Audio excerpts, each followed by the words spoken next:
Doctor Baba Saheb Ambedkar open university.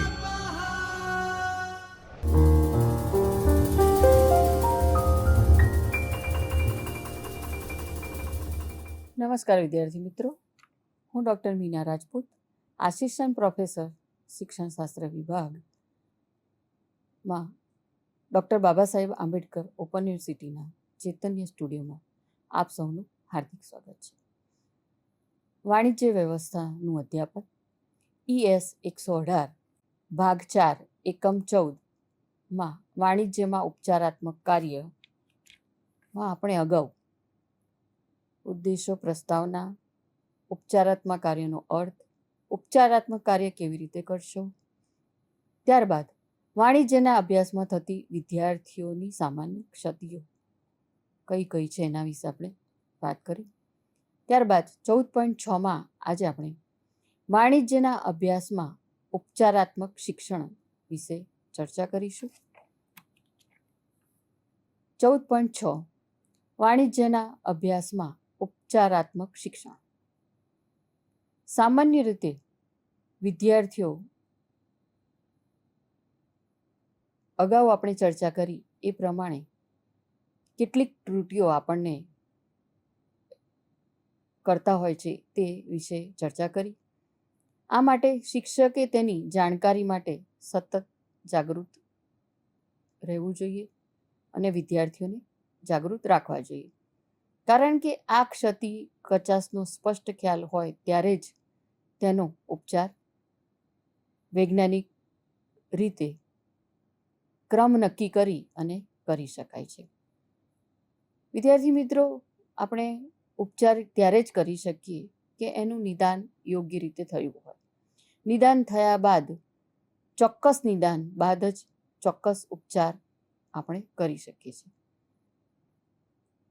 અને એ પણ વૈજ્ઞાનિક ઢબે થાય તો જ એ ચોક્કસ નિદાન અને ઉપચારનું શિક્ષણ કહી શકાય. ઉપચારાત્મક શિક્ષણના બે પાસાઓ છે. પહેલું છે શિક્ષકની જાત તપાસ અને સુધારણા. વિદ્યાર્થીઓના બીજું છે વિદ્યાર્થીઓના અધ્યયનમાં ક્ષતિ નિવારણ. આ બે બાબતો પર ઉપચારાત્મક શિક્ષણ રહેલું છે, આધારિત છે. એમાં પહેલું જોઈએ તો વિદ્યાર્થીઓ દ્વારા જે ભૂલ થાય તેનું એક કારણ શિક્ષક પોતે પણ છે. ઘણી વખત શિક્ષકો સ્પષ્ટ હોતા નથી. આકૃતિ, પરિભાષાજન્ય શબ્દો, વ્યાખ્યાઓ સુયોગ્ય ઉદાહરણ દ્વારા સમજાવે, સ્પષ્ટ કરે ત્યારે આપોઆપ આ ક્ષતિઓ દૂર કરી શકાય છે. આથી પ્રથમ શિક્ષકે વિષય મુદ્દાઓ પરત્વે સ્પષ્ટ રીતે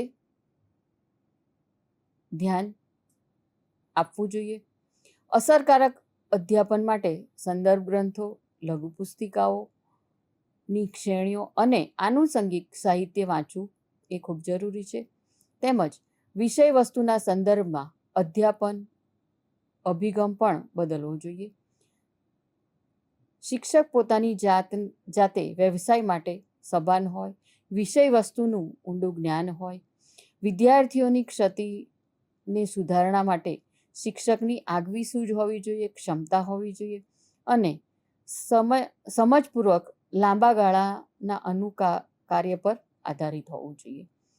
એટલે કે આ જે શિક્ષક દ્વારા વિદ્યાર્થીઓ પર જો ધ્યાન આપવામાં આવે, વિષય વસ્તુનું ઊંડું શિક્ષણ મેળવેલું હોય તો શિક્ષક પોતાના વિદ્યાર્થીઓની આ અનેક પ્રકારની સમસ્યાઓથી બહાર કાઢી શકે છે.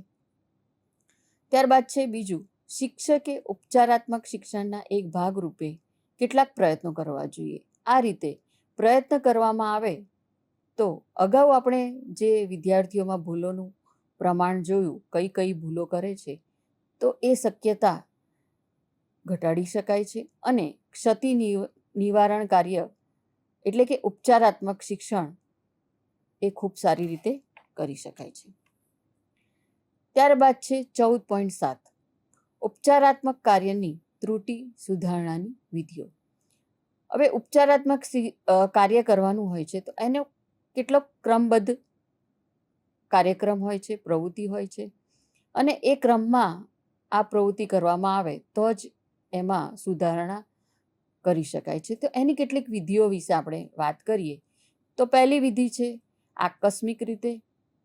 તો એમાં વિદ્યાર્થી જે ત્રુટિ કરે છે તે તુરત જ શિક્ષક દ્વારા માર્ગદર્શન અપાય, સલાહ અપાય અને ક્ષતિ સુધારણા માટે પ્રયત્ન કરાય તો ફરીથી ક્ષતિ થવાની સંભાવના ઘટી જાય છે.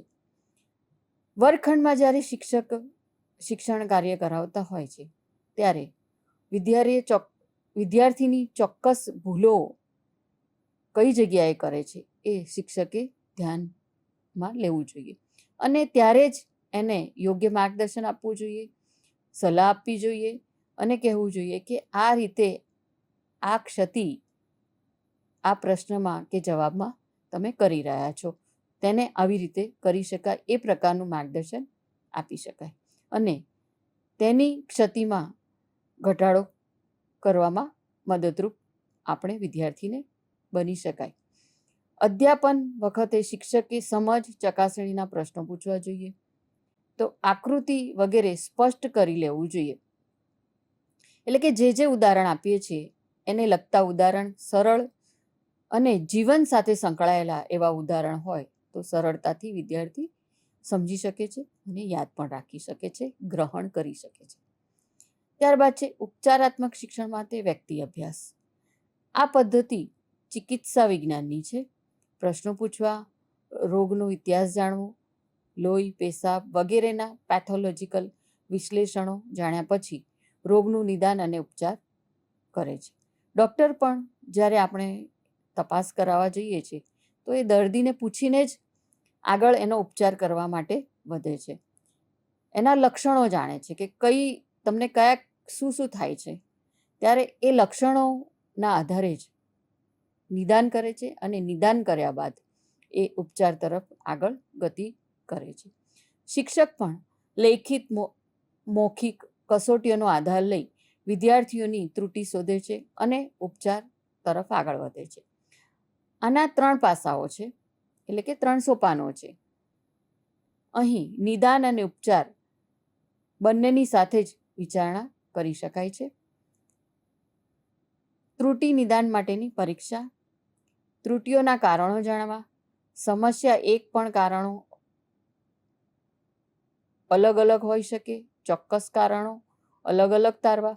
એટલે કે જ્યારે આપણે એના કારણો જાણીએ છીએ તો ઘણીવાર એવું થાય કે એક જ રોગ માટે ઘણા લોકોને અલગ અલગ બાબતોનું નિદાન થતું હોય છે, એનો ઉપચાર પણ અલગ પ્રકારે થતો હોય છે. તો ઘણીવાર આ જે ઉપચાર છે, આ જે સમસ્યા છે, ઘણી વખત અલગ અલગ પણ હોય છે અને ચોક્કસ પણ હોય છે. તો એવા જે કારણો છે એને અલગ અલગ તારવા કે કયા લક્ષણો છે, કયા કારણો છે, તેને અલગ અલગ તારવાથી એનું એ રીતે નિદાન કરી અને ઉપચાર તરફ આગળ વધી શકાય છે. ચોક્કસ કારણ પ્રમાણે સુધારણાની વિચારણા કરવી, એટલે કે ચોક્કસ તારણો પર આવી એટલે કે નિદાન પર આવી એનો ઉપચાર કરી શકાય છે. ત્યારબાદ ત્રીજું છે નિયમિત કાર્યક્રમ દ્વારા ત્રુટિઓનો ઉપચાર. એક રીતે આ વિધિ કેસ સ્ટડી પછી આપવામાં આવે છે. વિદ્યાર્થીઓ ફરીથી ભૂલ ન કરે એ માટે નિશ્ચિત તપાસ અને ત્રુટિ સુધારણા શિક્ષક એ કાર્ય કરે છે. આ માટે ઉપચારાત્મક રીતે શિક્ષણ આપવામાં આવે છે. શિક્ષકને જ્યારે લાગે કે ક્ષતિઓ પૂર્ણ રીતે સુધરી ગઈ છે ત્યારે તે આ કાર્યક્રમ પૂરો કરે છે. છતાં આ કાર્ય નવી ક્ષતિઓને ધ્યાનમાં લઈ સતત ચાલ્યા કરે છે. એટલે કે વિદ્યાર્થીઓની વર્ગખંડમાં કયા કારણો છે ક્ષતિ થવાના, ત્રુટિઓ કઈ છે, એના વિશેની યાદી તૈયાર કરવામાં આવે છે અને એ પ્રમાણે એ ક્ષતિ સામે, એ નિદાન સામે કેવા કેવા પ્રકારના ઉપચાર કરવા પડશે તે પ્રમાણે જો ઉપચાર થઈ જાય અને આ ક્ષતિઓ પૂર્ણ રીતે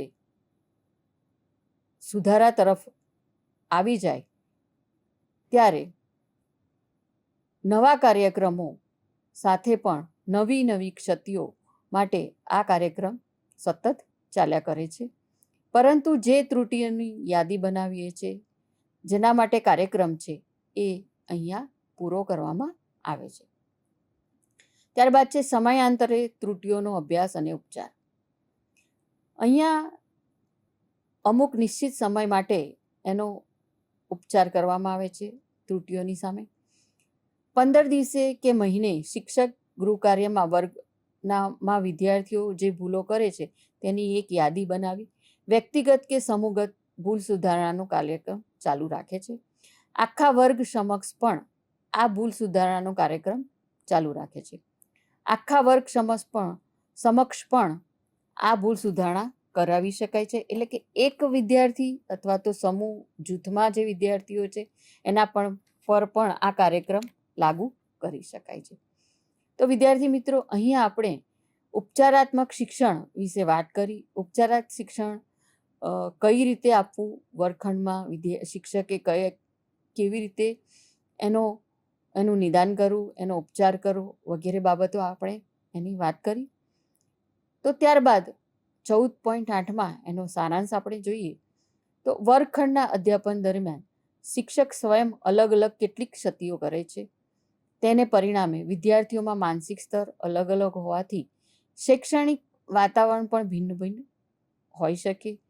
કોઈ વધારે ઝડપથી ભણે છે, કોઈ ઓછી ઝડપથી વર્ગમાં જ્ઞાન પ્રાપ્ત કરે છે. તેમાં મધ્યમ કક્ષાના લગભગ 60% ઉપરાંત બાળકો આપણને વર્ગખંડમાં જોવા મળે છે. અને આથી વિદ્યાર્થીઓ અભ્યાસમાં જુદા જુદા પ્રકારની અનેક ક્ષતિઓ કરે છે.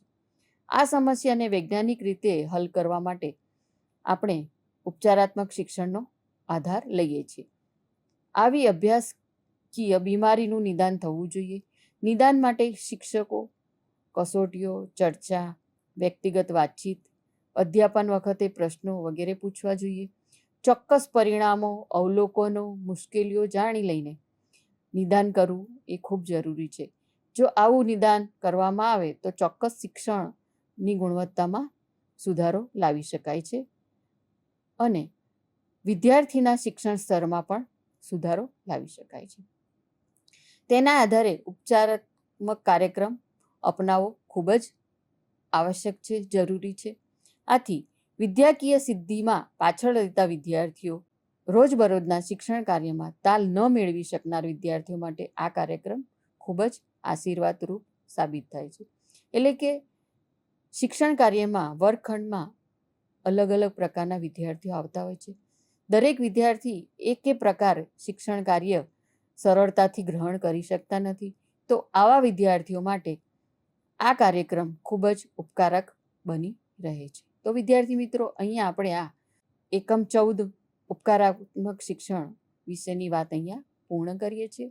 હવે પછી એકમ 15 વિશે આપણે ફરી મળીશું. નમસ્કાર. स्वाध्यायः परमं तप